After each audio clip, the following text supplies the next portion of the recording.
Hi friends, Gunti Srinivasarao YouTube ఛానల్కి స్వాగతం సుస్వాగతం. ఈరోజు మనం మాట్లాడుకునే టాపిక్ వచ్చి ఆరోగ్యం గురించి. ఆరోగ్యమే మహాభాగ్యం అన్నారు పెద్దలు. మనం ఆరోగ్యంగా ఉండాలంటే మంచి పుష్టికరమైన ఆహారం తింటే సరిపోదు. మనం ఎల్లప్పుడూ కూడా నిత్యం స్వచ్ఛమైన నవ్వుతో మంచి ప్రకృతిలోని అందాలను మనం ఆస్వాదిస్తూ ఎంతో ఆనందంగా ఆరోగ్యంగా కూడా గడపవచ్చు.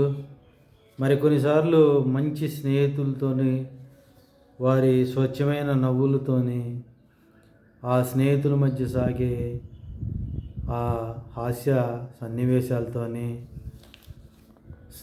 నిస్వార్థ స్నేహితుల యొక్క స్వచ్ఛమైన ప్రేమతో మనం నిత్యం నవ్వుతూ యవ్వనంగాను ఆరోగ్యంగాను ఉండవచ్చు.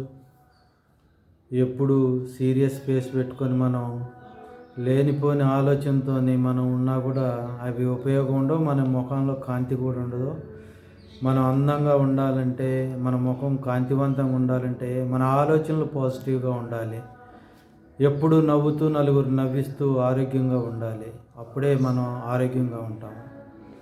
మరిన్ని వీడియోల కోసం నా ఛానల్ని లైక్ చేయండి, షేర్ చేయండి, మరియు సబ్స్క్రైబ్ చేయటం మర్చిపోవద్దు. ఉంటానండి. సెలవు.